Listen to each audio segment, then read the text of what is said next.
Hey, is it Leviosa or Leviosa? Find out next on Junk Feud.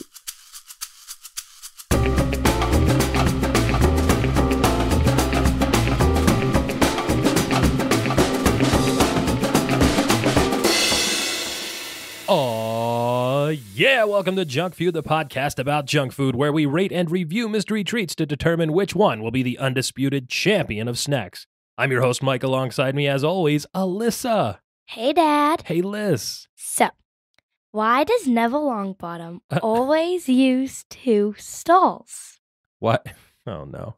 Why does Neville Longbottom always use two stalls? Yeah. Because he has a long bottom? Yeah. Yeah. You're not supposed to answer it. Well, I mean, that one's kind of staring you right in the I have to face do there. another one. Well, hurry up then, because, that wasn't getting the job done. You'll... Okay, I think I have it. Okay. Here it is. Okay. What do you call an electrocuted Dark Lord? What do you call an electrocuted Dark Lord? I have no idea. A Voldemort. A Voldemort? That was a good one. I don't know. I think you and I have a differing opinion on what a good one is. Good grief. How does Voldemort enter a room? I don't know. He slithers in. These are somehow, in fact, dad jokes that you tell to your dad. If you'd like to submit a dad joke for Alyssa to tell me on the show, and please make it better than these, you can send it in to us via Twitter at JunkFeudPod or via email to junkfeudpod@gmail.com. And Liz. What? Liz. Wait, I have one more. This is a really good one. Oh my goodness. I was trying to write a book, and I was trying to write a book about platform 9 3/4, but I kept hitting a wall. Oh. Well, welcome back once again to the world's yeetest podcast. And if you can't tell already, this is a Harry Potter themed episode. Harry Potter. In commemoration. Hey, mate. Yeah, I was going to say celebration. I don't know about that. I would say commemoration of the fact that the Hogwarts Legacy video game debuted this month. Yes. We haven't played it yet, but we will be sure to tell you all of our thoughts on it at some point, as long as there's food somewhere in the game. And it is, in fact, Alyssa, February. Yes, it is. Yeah, despite being the shortest month of all 12, February is usually like a slog to get through. It somehow feels like the longest month, even with the President's Day holiday thrown in there. It's cold. It's dark. Liz. Wait, when is President's Day? I don't know. Well, soon? I mean, as of the airing of this episode, probably last week or something like that. Oh. Yeah, sure. Liz, what are some things that you do to make it through the winter? Some fun stuff you do to distract yourself from the fact that everything's cold and dry and dead right now? Well, in the winter? Yeah, like, what are some fun February things that you do? Sit and watch movies. Sit and watch movies. Yeah, I think probably for me it's the same thing. It's returning to simple things that give me comfort. Snacks, of course, lots of snacks, lots of hot chocolate in particular in February. Yeah. But it's also why every year in February I watch Marx Brothers movies, Alyssa. I don't. Yeah. Yeah, I know. This is my thing that I do. You're more than welcome to come and sit with me on the couch. I do like their shows, though. I do too. And here's the thing about it. The days are starting to get a little bit longer, but it's still dark out early, so there's plenty of time to watch movies. It's butt cold outside. Shout out to my old roommate Carlos, who used to say that. Butt cold. I don't really know what that means, but it sounds funny. So, I'll fire up the old tube, watch some grainy, crackly Groucho, Chico, Harpo, and sometimes Zeppo as they rain their particular brand of zany hijinks and anarchy down on high society. Torture poor old Margaret Dumont. All the episodes. Of course. Well, yeah, I've watched all their movies, and I watch all of their movies every single year. And you've actually watched some of these with me. I've watched one. Which one did you watch? Do you remember? They were trapped inside a closet on a boat. Oh, yeah. That's a good one. That's so good. So that's probably your favorite Marx Brothers bit then. Well, that's my only favorite. Yeah. I think my favorite Marx Brothers movie is probably Animal Crackers. Like the snack? No, it's the title of the movie. It's called Animal Crackers. Hooray for Captain Spaulding, the African explorer.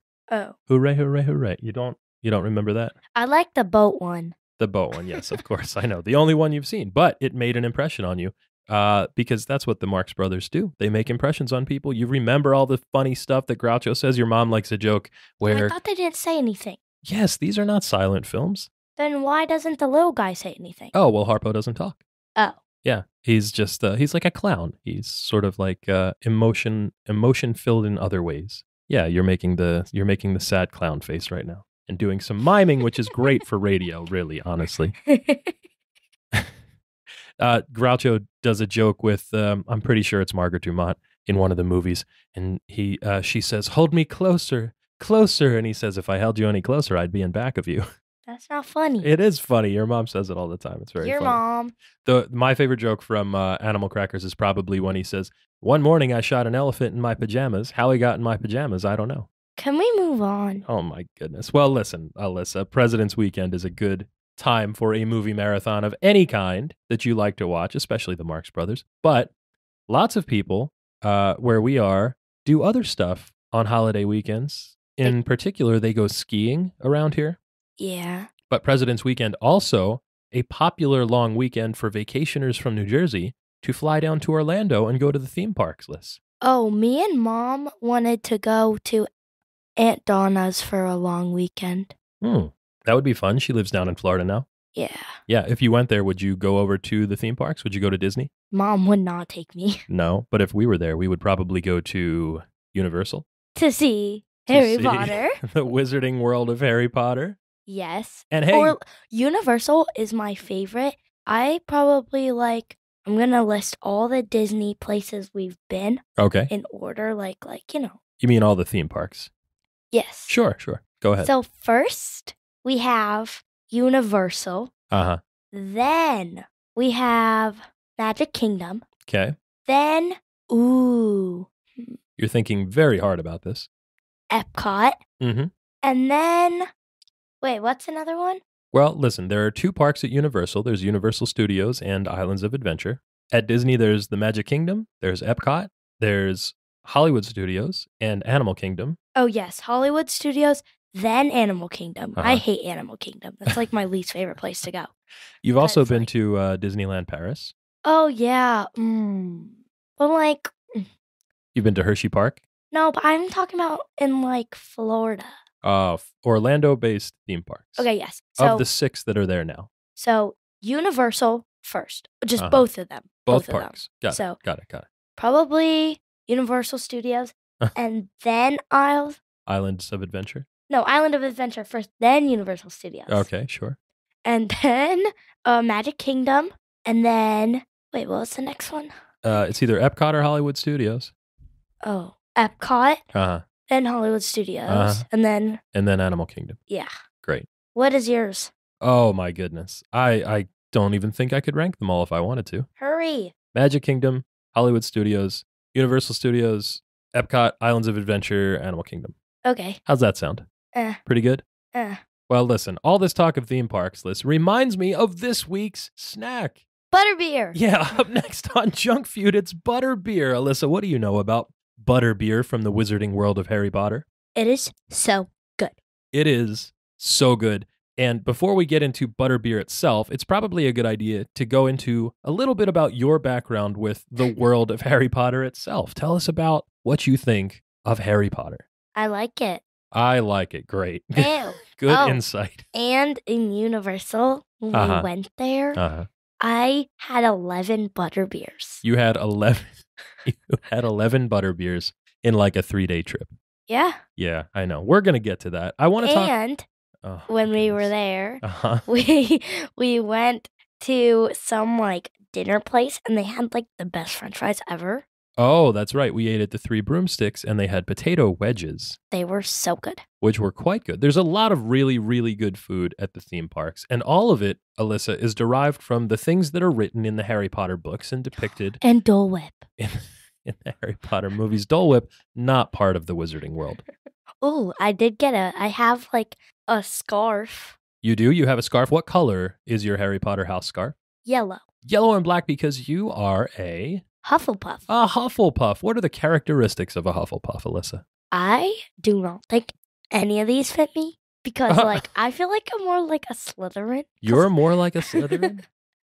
Well, I mean, let's see. Hufflepuffs are loyal and kind. Those are both words that would describe you. And you're shaking your head no? I disagree. Your cousin Julian is definitely a Slytherin. Yeah, Mom. Shout out to Julian. Mom would say that immediately. Our little buddy Jules. Julie Pickle. Julian pickle sandwich. Liz, we went to a thing called the Wizard's Brunch in New York City once. Do you remember that? No. You don't remember that night we drove into New York City? We went out onto one of the piers in Chelsea. We ate dinner in the Great Hall. There was a giant snake that someone put around your neck. There was a fire eater. You won the costume contest. I did? You did, yeah. What? Yeah, you won the costume contest for your Hermione costume. Oh. Yeah, you don't remember any of this. I have photos of it. There's a picture of this giant snake, and you're holding on to it, and you look absolutely terrified. I remember that. It was like a big yellow snake. Yeah, that's right. And these are like, well, these would be, for anyone that could actually remember them, foundational memories for children. Yeah. Yeah, and for Harry Potter fans around the world, especially those that have been able to taste it, Liz, Butterbeer itself has formed foundational memories for them. Memories of decadence, according to MASH.com. Liz. And my dad has mastered it. You're getting a little bit ahead of ourselves. We're getting a little bit ahead of ourselves here. He mastered it. I think we can make a mostly like 98% theme park accurate Butterbeer at home. I think we've got it knocked and nailed. And the way we're able to do this, Liz, and we'll start here at the beginning, is by hearkening back to what Butterbeer was in the Harry Potter books. Butterbeer appears in all 7 books. The taste of it is not described at all in any of the stories, which I think is pretty fascinating to see how people sort of made inferences about what it might be like. It was a slightly alcoholic beverage. It was alcoholic enough to get house elves drunk, but probably not much else. It is said to have been made from butterscotch and sugar and water, and it's enjoyed throughout the entire wizarding world. Hogwarts students would order it at the Three Broomsticks or the Hogshead Inn when they went to Hogsmeade. It was served there either cold in bottles or hot in big frothing tankards. Do you know what a tankard is? No, but I just realized I've not watched a Harry Potter movie in 3 years. 3 years? That's an awful long time for you. That's like a whole quarter of your life. Uh-huh. You're doing the math in your head now? Yeah. 3 times 4 is actually 12. Yeah, actually, huh? And when it's 4 quarters, I'll be 16. Oh, my goodness. Well, I don't want to think that far ahead. I do want to talk about how much a Butterbeer cost, Alyssa, at the Hogshead Inn. It was 2 sickles. That would be about 60 pence in Muggle money. Yeah, but how much in real life? Well, in real life, it's like $8. We're going to get to that in a moment. $8? Yeah. When Harry Potter, in the books, has his first Butterbeer, he says that he thinks it's the best thing he's ever tasted in his whole life, and it warmed him inside. Alyssa, people take this stuff seriously. A University of Southern Florida student wrote an 88-page master's thesis on Harry Potter food, including Butterbeer. What do you rate that? It wasn't ratings. There were, however, some recipes at the end, which we're going to talk about in a moment. But the only real recipe is held very, very secretly by the author of the Harry Potter books, J.K. Rowling herself. And in January of 2002, in an interview with Bon Appetit magazine, when asked, because it's not in the books, what Butterbeer tastes like, she simply said, "I made it up. I imagine it to taste like a little bit less sickly butterscotch." So like butterscotch, but not quite as sweet. Wow. Pretty interesting. Now, Liz, there is a real Butterbeer. Like a historical Butterbeer. And in fact, here's where, if you really want to dive into it, Max Miller of Tasting History on YouTube. Butterbeer? Yeah, Butterbeer, that's right. No, say it British. I'm not going to do it. Butter. I'm not going to do a British accent. Do it. No. Do it. Listen. Butterbeer. Max Miller of Tasting History on YouTube dives into the history of a real drink called buttered beer, which is like 400 years old. And in fact, the earliest reference in written history to buttered beer was from a cookbook called The Good Housewife's Handmaid for the Kitchen, which was published in London in 1588. The drink there, hot buttered beer, was made from beer, sugar, eggs, nutmeg, cloves, and butter. And this was done back in Tudor times. Whoa. Yeah, pretty good, huh? What's Tudor time? Tudor, like the House of Tudors. Like, Max's house, 2 doors down, is a Tudor-style house. Oh, like the brown and white? Yeah, that era of time. Tudor times, right? The only reason I remember Tudor houses is because, toot. Right, because it sounds like fart. You guys thought that was hilarious, right? Yeah. You live in a Tudor house? Oh my goodness. There's another old recipe for buttered beer. This one was published by a guy named Robert May in 1664. He wrote this down in a recipe book called The Accomplished Cook, and that one had licorice root and anise in it, which is sounds kind of gross actually. And there's a guy named Heston Blumenthal. He's a celebrity chef in Great Britain. He makes these really good triple fried French fries. He recreated that buttered beer for his Tudor Feast episode of his own show. Wow. And nowadays, Liz, there are many, many, many recipes online for how people make butterbeer that they think is the analog for the butterbeer in the Harry Potter books. But we actually mastered it. You are talking us up here, kiddo.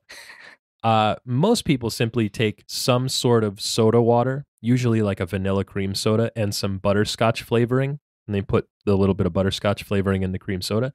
And then they add a whipped topping to the top, like a Cool Whip or a whipped cream or something like that. There are lots of alcoholic versions as well. Have you ever had one? Have I ever had alcoholic butterbeer? No, actually, I haven't. Oh, and also in Universal, Uh-huh. there were so many different options. There's like butterbeer ice cream.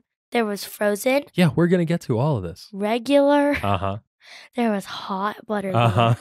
There was lukewarm There butterbeer. was not lukewarm butterbeer. There is. I mean, I guess if you left the cold butterbeer out in the sun in Orlando long enough, it would become lukewarm butterbeer. Yeah. If you want to make your own at home, some of those alcoholic versions, you're probably putting like rum or schnapps in it. Some people make butterbeer with ice cream, either melted or cold, like a float. Some people put condensed milk in it. Some people, Liz, put actual butter in their butterbeer. Ew. And of course, some with actual beer. There is Butter. essentially infinite variation of this. There is a commercial version that you can buy at Whole Foods and some other stores like that called Flying Cauldron Butterscotch Beer. It's unsanctioned. It's not officially sponsored by the Wizarding World, but you can get it just about anywhere. And the interesting thing about this, Alyssa, is that of all of those recipes online, with the exception of a single one, none of them actually taste like what you get in the theme parks. Wait, what? All of those recipes online, I've tried a whole bunch of them. With the exception of the one that we've settled on, none of them actually tastes like the butterbeer that you get at the Wizarding World of Harry Potter in Orlando and other places now. We have tried a lot of recipes. This was sort of like a white whale for us, honestly. Yes. Yes. Now, Liz, speaking of which, the Wizarding World of Harry Potter, we could spend an entire episode, maybe an entire podcast, like multiple episodes across multiple seasons, just talking about the Wizarding World of Harry Potter, the theme parks of Harry Potter. But here's the gist of it. It was originally called the Wizarding World of Harry Potter. People just call it Harry Potter Land, really. In 2003, it was about 6 years after the publication of the first book, Harry Potter and the Philosopher's Stone, or the Sorcerer's Stone if you're in the US. The books and the films were super popular. There was interest in theme park development for the franchise, but Warner Brothers owned the rights, not Disney, not Universal. So there was a bidding war between those two theme park operators, and each one of them presented plans to J.K. Rowling herself for what they wanted to do with the Harry Potter franchise at their own theme parks. And so what happened was, originally, Rowling was swayed by Disney's proposal, and she signed a thing called a letter of intent with the Disney company in 2004. But, Alyssa, that means we could have had Harry Potter at the Disney parks. It doesn't feel the same, though. Yeah, well, that's what she thought, too. So the deal fell apart. Warner Brothers claimed that the plans that Disney presented were not ambitious enough for the Harry Potter franchise. Disney was planning on having like 2 attractions in a small piece of existing Fantasylands in the Magic Kingdom Park in Orlando. And then Disney counterclaimed that Rowling's demands on creative control were too strict. So the two sides didn't see eye to eye. And 3 years later, by 2007, Universal announced that they had acquired the rights to the Harry Potter franchise for theme parks. Wait, Dad. Yes, dear. Aren't there 2 Harry Potter parks? There are 2 separate parks inside, 2 separate lands, I should say, inside of the 2 Universal gates in Orlando. And then also Universal Studios in Hollywood has some Harry Potter stuff and a few other places around the world as well. I want to go to California so bad. Oh, wait, aren't we going to California this year? Yeah, that's the plan. Oh. Thanks. Welcome back. I was like, I want to go there so bad. Well, here's what happened here locally in Orlando. I say locally, but on the East Coast in Locally? Orlando. Universal was going to retheme not just a small section of an existing land like Disney wanted to, but an entire land in their Islands of Adventure park, and it was going to be themed around the Hogsmeade Village. The park would have attractions and shops and dining, and of course, Liz, Butterbeer. What was your favorite ride? My favorite ride of all the Harry Potter rides? Yes. Just the rides in the 2 Harry Potter lands? Yeah.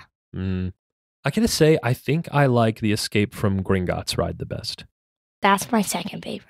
Yeah, that's your second favorite? What was your favorite? Mine is my first favorite's the guy. The guy. Oh, Hagrid's motorbike Yes, adventure. Yeah, that one is fantastic. That's my first.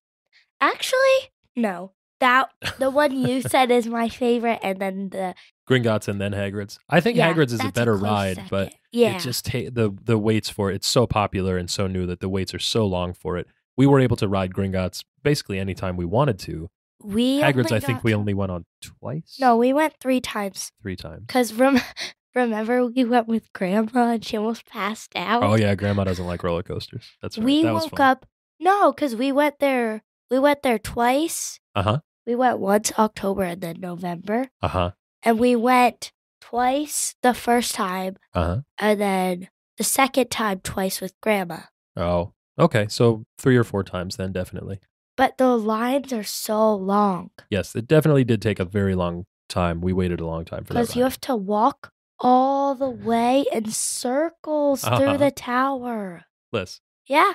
That ride is in the Hogsmeade Village, which is in the Islands of Adventure park, which was the first land to open in 2010. And it got rave reviews. Everybody loved it. Immediate 60% attendance increase over the next 2 years for Islands of Adventure. Then, 4 years later, 2014, Diagon Alley, the second land, opens at Universal Studios Orlando. And this was a little bit of a contentious time for me because it opened on the site of the old Jaws ride, Liz, which was my favorite ride at Universal. And they shut it down so that they could build the Harry Potter land, which I was a little bit salty about for a while. I don't really like the other land that much. Like, it's good, and I like the train and going through the wall. But, like, the other side just, like, isn't as magical. Yeah, Diagon Alley feels a little bit more interesting than Hogsmeade Village, I think. Wait, so Diagon Alley is the one with the dragon? Yes, the dragon and the bank. And Hogsmeade is the one that has the castle, the Hogwarts castle in the distance where the ride is. Yes, but which one is the other park the one with the Hogsmeade escape? What is the Hogsmeade escape? Or whatever it's called. Hagrid's motorbike adventure? No, the other one. Escape from Gringotts. Yeah. That's in Diagon Alley.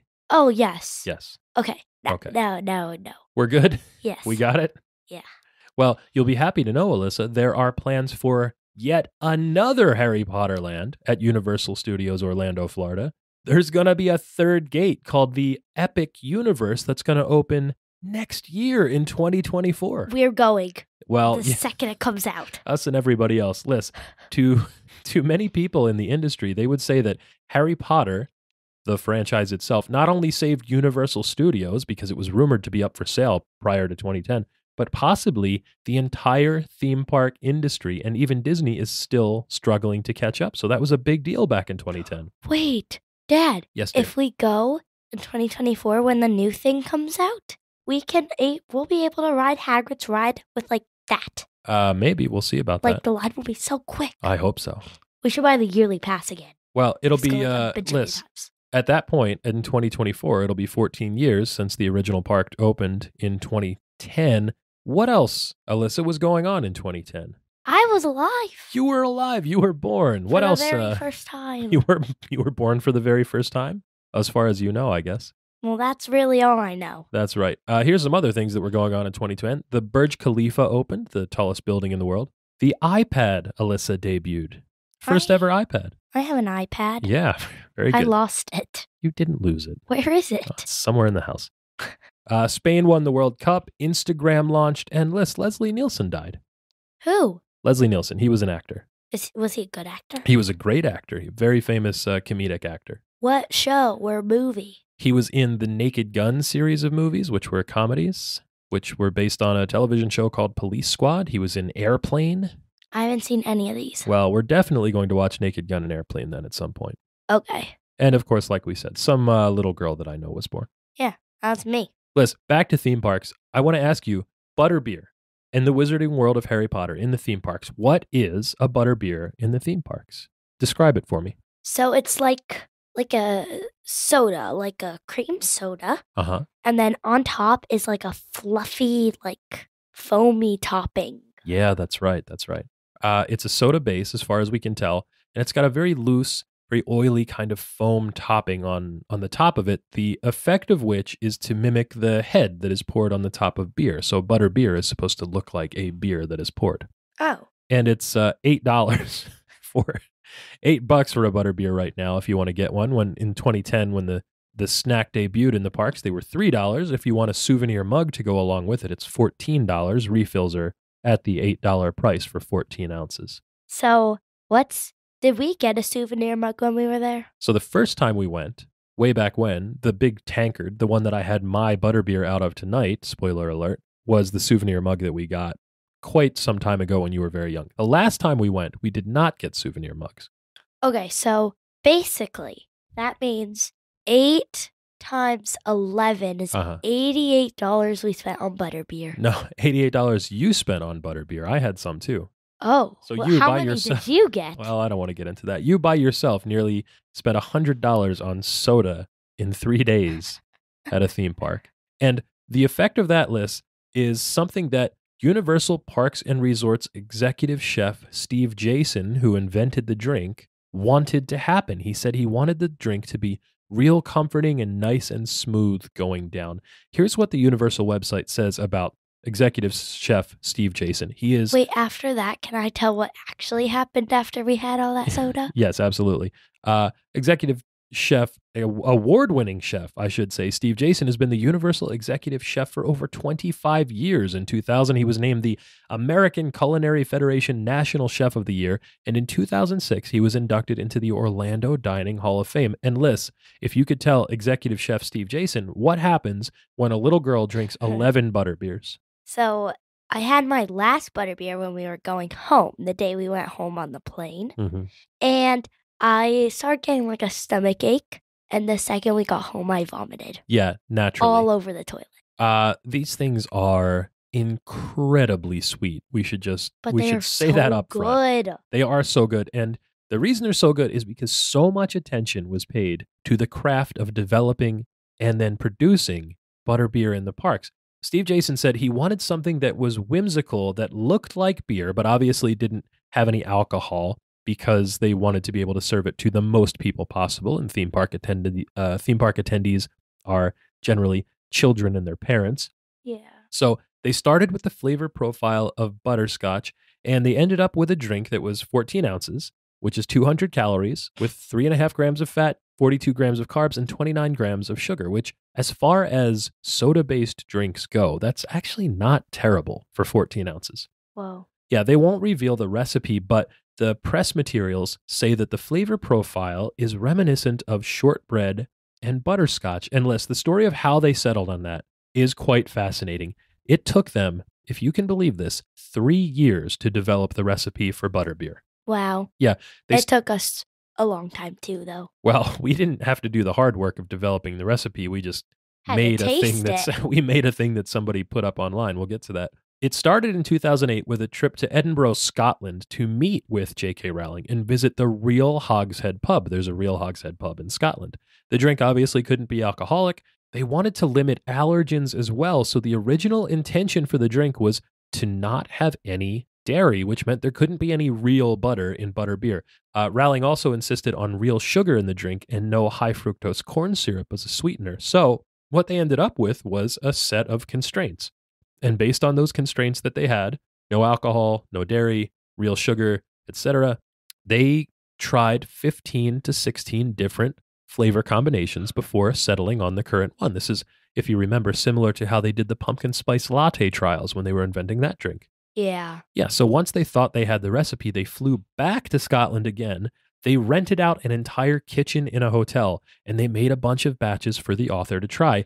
And this was critical because she was famously very protective of the brand. She had final approval for everything, like complete creative control. So they made up a tray, There were 5 versions of the butterbeer recipe on the tray, including the one that they had settled on that they hoped that she would like the best. She tried all of them, and when she got to the last one, which was the one that they wanted her to like, she tried it, she took one sip, and she smiled and said, "Yes, chef, that is it." And that was butterbeer.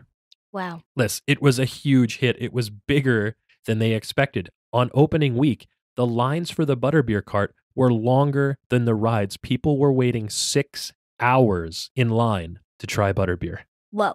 Yeah, there are stories of people taking their first sip, getting the little butterbeer foam mustache, and then crying and kissing the ground. This is unbelievable to me. Ew, I would never do that. Yeah, of course not. Customer satisfaction ratings for the drink for butterbeer were higher than for the attractions and the shows in the park. Wow. They have sold millions and millions and millions of cups of butterbeer and made enough revenue to build 2 more lands. It is an unqualified success. Wow. Here's what you were talking about earlier, Liz. There are different varieties of butterbeer in the parks that you can get. Do you want to walk us through what they are? Yes. Okay, go ahead. There's frozen. Yes, that's many people's favorite. Bon Appetit magazine says it's the best thing to eat in all of the parks, including all of the food. How would you describe it? I really didn't like that, but it kind of just tasted like it was like a Slurpee, like a butterbeer Slurpee. Yeah, it was like just foam on top. Sort of like a cream soda Slurpee, and it had the same foam on top. I will say, I like the frozen butterbeer a lot, but because it is so cold, it numbs my mouth and my taste buds, and then I feel like I can't taste it too well. Okay. Okay, what was next? Cold, which is the best. Yeah, this one is my favorite. When I think of like actual butterbeer, this is it. Hot. Did you have a hot butterbeer?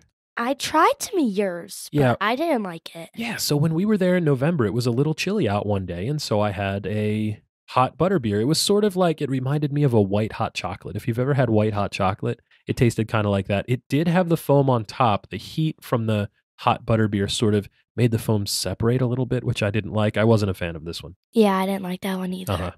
Butterbeer ice cream, so good. Yeah, this is absolutely divine. A buttery, marshmallowy vanilla. It's got a little tinge of like a butterscotch sort of swirl going around the outside. Unbelievable. Butterbeer fudge. This was not good. You remember the butterbeer fudge? No. I bought some because I wanted to try all the butterbeer stuff. They gave us a chunk that was like the size of a masonry brick. It was so huge, I would never be able to finish it all. It was butterscotch flavored fudge on the bottom and then a white chocolate fudge on the top.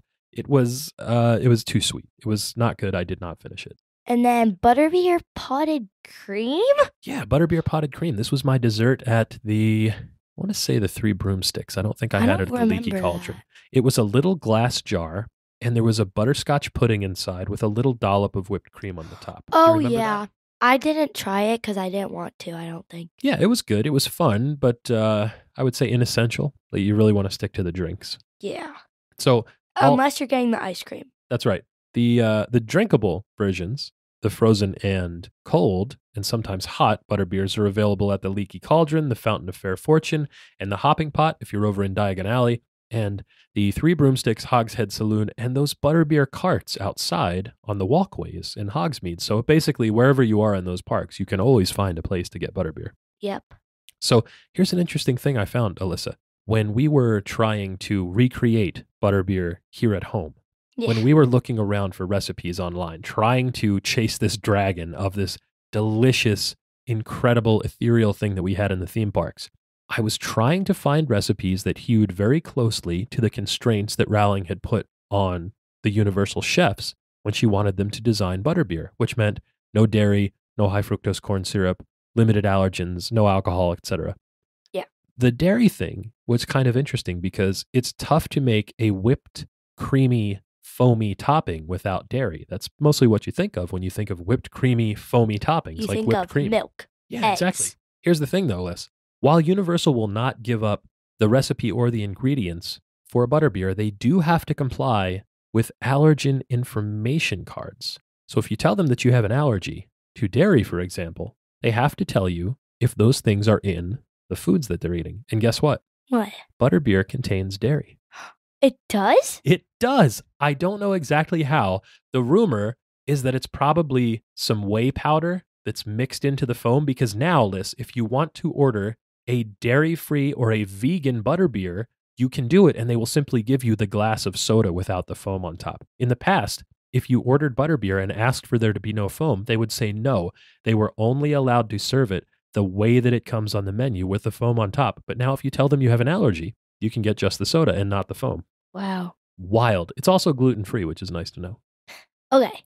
Now, but at the parks, like you said, what is your favorite drink? My favorite drink of all of them at the parks? Yeah. Oh, so we should mention this pretty casually.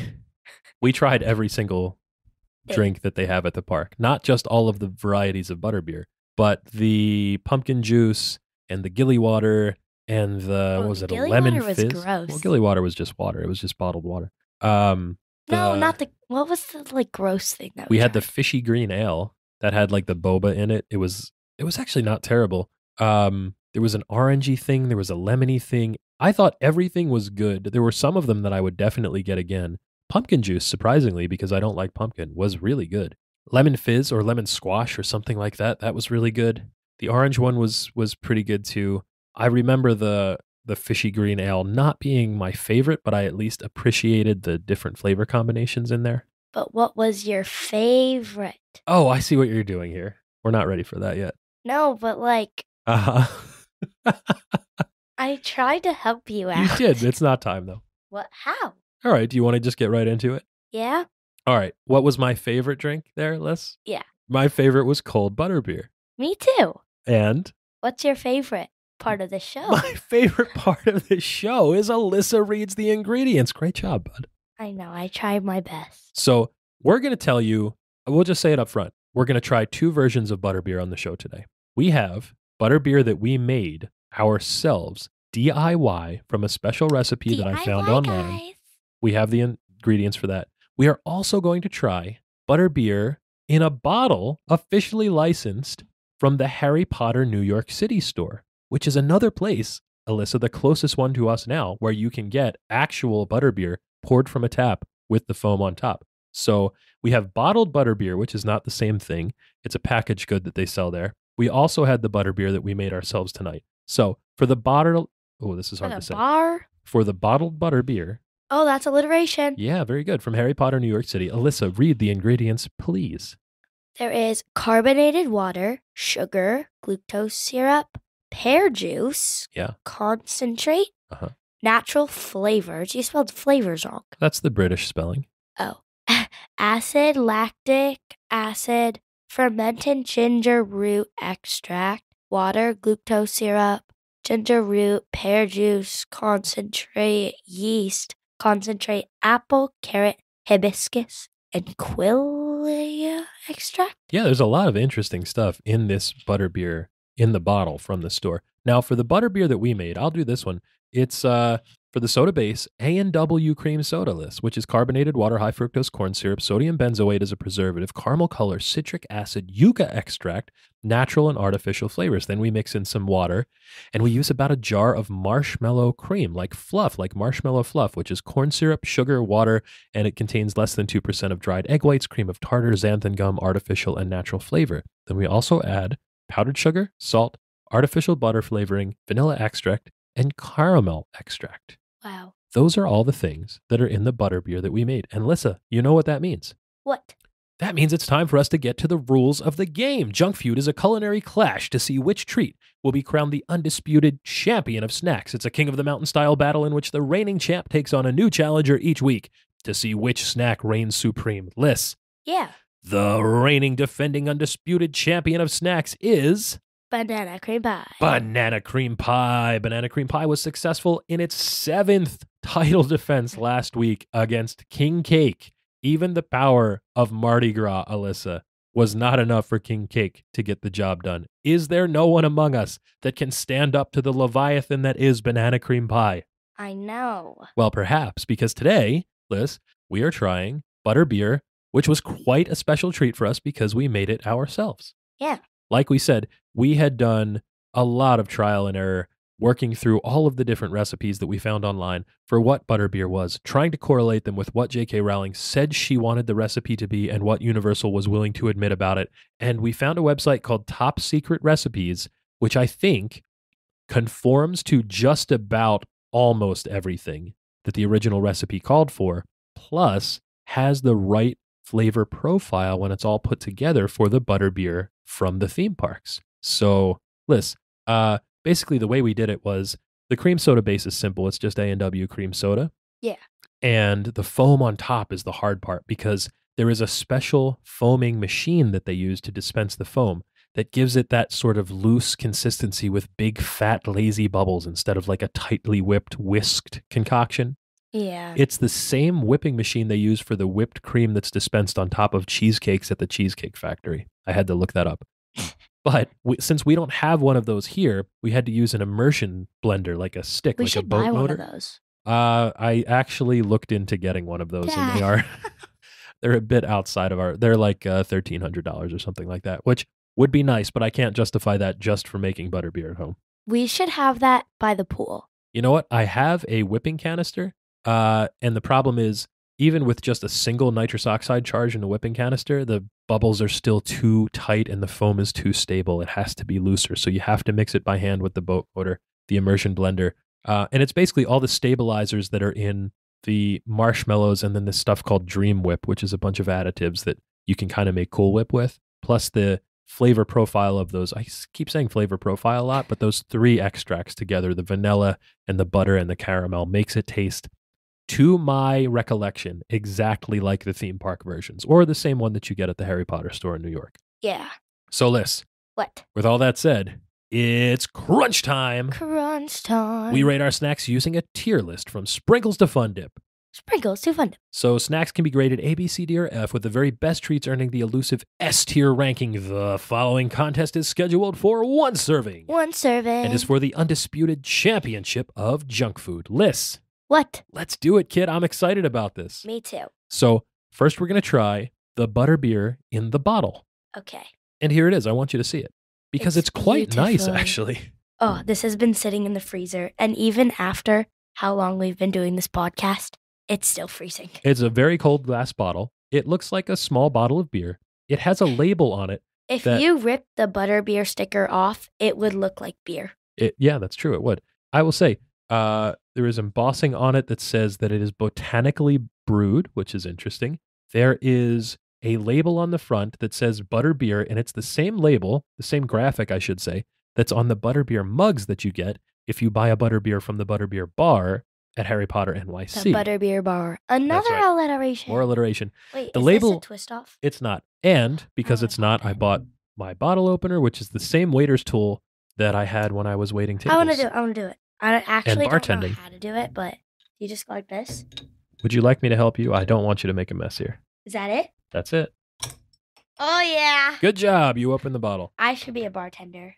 This is the same waiter's tool that I used when I was waiting tables and bartending at Houlihan's when I was in college. And I should note, they gave this to us when we took our wine class, but because I was 18, I was not allowed to sample the wine. So when people asked me what the wines tasted like, I could not tell them.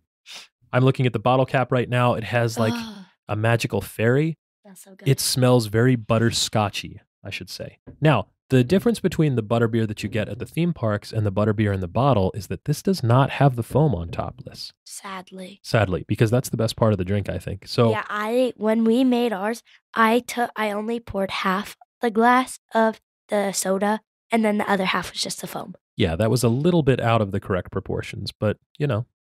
Before we go on, I should say the label on the bottle was designed by a graphic design team called Mina Lima, which did the entire. I think they called it like a graphic personality or something like that. They made all of the stuff in all of the Harry Potter movies and designed all of the graphics for everything. So this one is only 80 calories per bottle. That's right. It is a slightly smaller bottle. This is not, in fact, 14 ounces like the glasses or the cups that you would get at the theme parks. And in fact, at the Harry Potter store in New York, the mugs are even smaller. They're about 10 ounces, I think. So go ahead. This is expired, but it's okay. It's not expired. It says January 24. Yeah.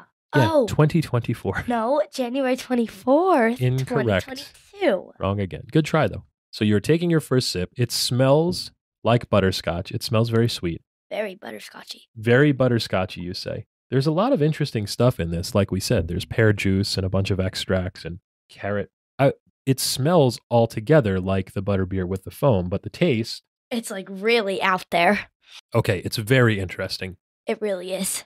You can taste all of the different, I think they say botanically brewed on the bottle. You can taste all of the different botanical extracts.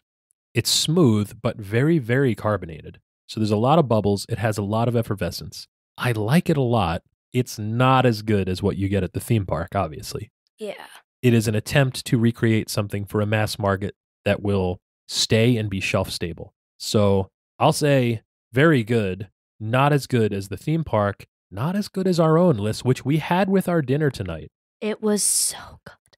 And I just have to say, the version that we got at the theme park, the first sip I ever took of that was divine. It was so superb. The greatest theme park snack, I think, that exists right now. That is probably one thing I would go back to like try for the first time ever again.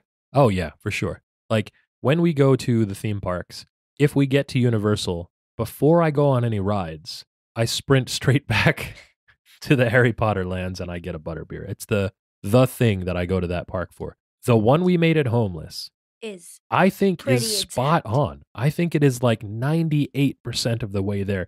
That extra 2% would just be slight textural differences. Probably like a little harder with the foam. Yeah, slight textural differences because of the industrial machine that they have to dispense the foam versus the way that we have to make it here. But shout out to Top Secret Recipes because that flavor is exact. It's my favorite theme park treat.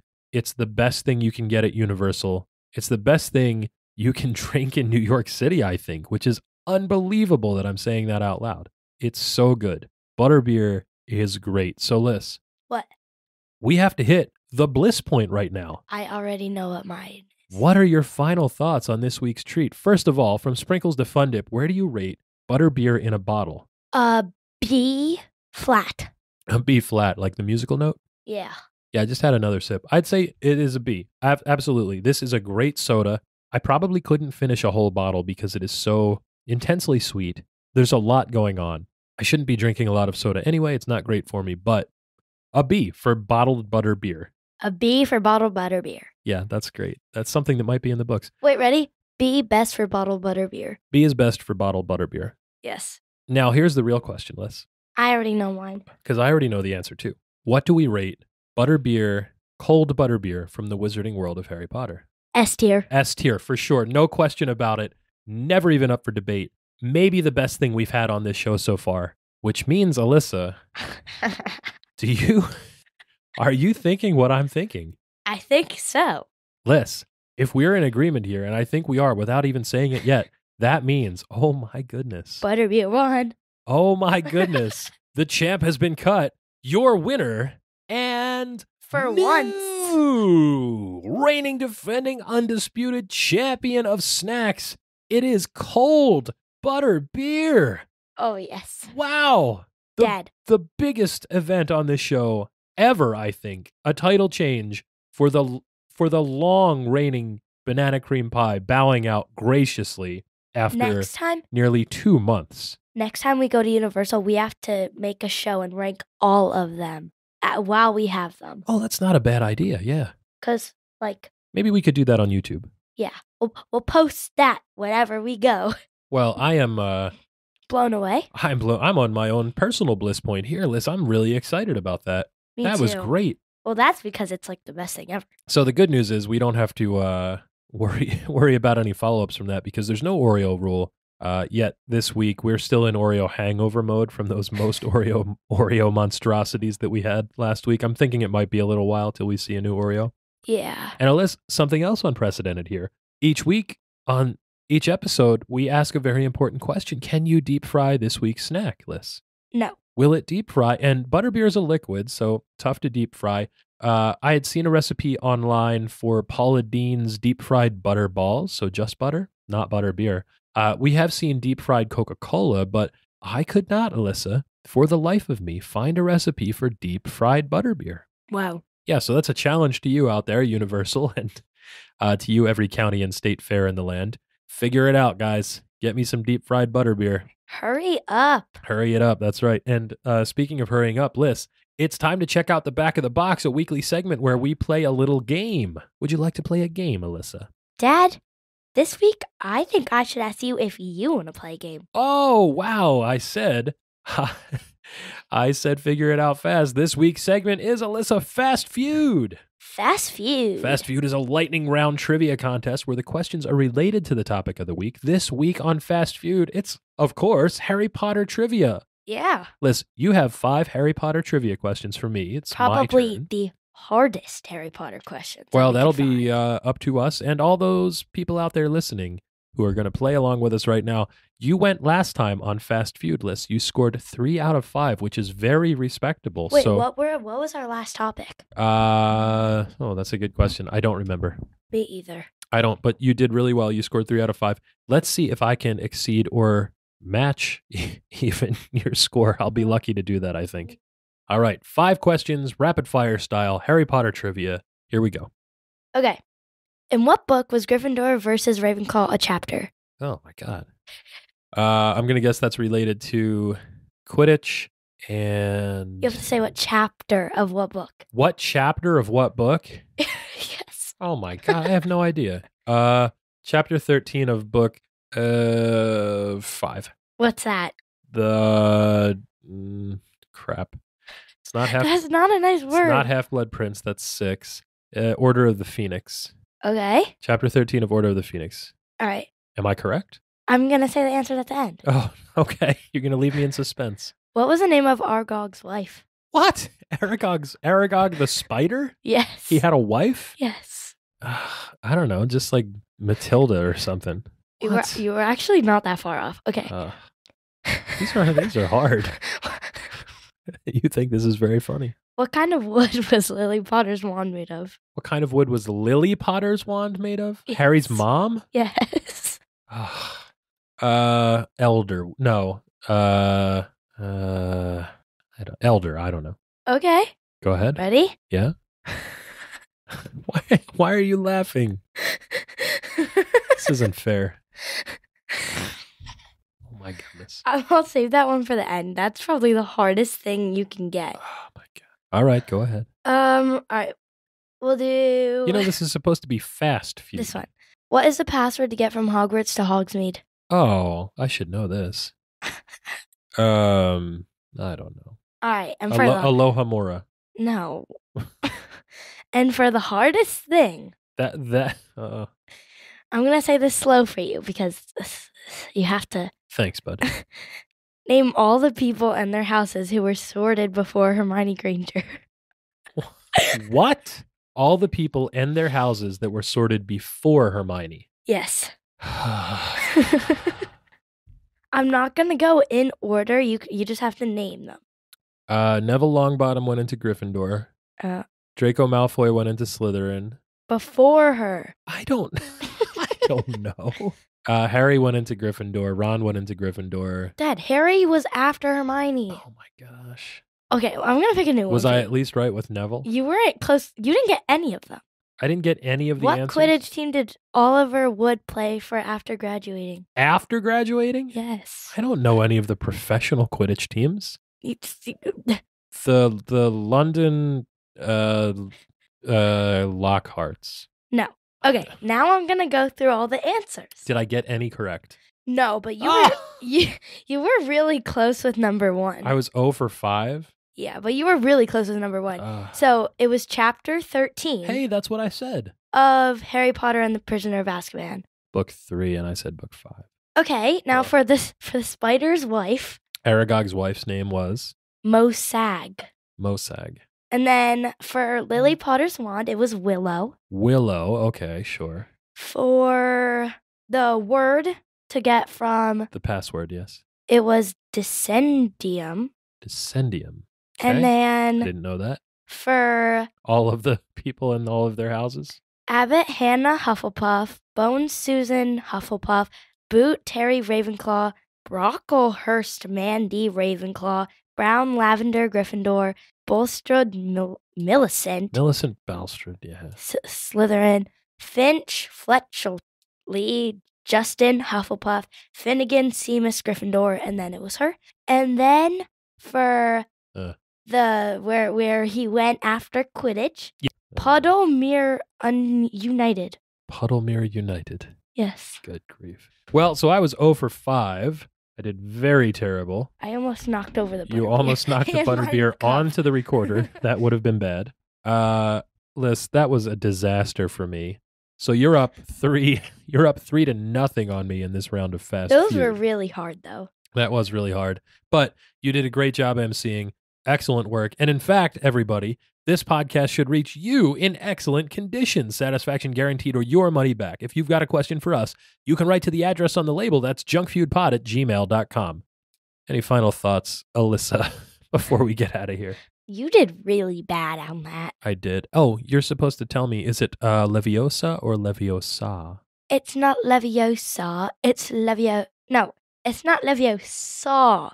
It's Leviosa. Great job. This podcast has contained your recommended daily allowance of fun. For more, go to Twitter, Instagram, TikTok, or wherever you choose to be social and find us at Junk Feud Pod. You can stream with us on Twitch, watch fun-sized snack reviews on YouTube, buy merch on TeePublic, and fund us on Patreon at Junk Feud Pod for exclusive bites. And don't forget to catch all the snaction each and every week wherever you listen to podcasts.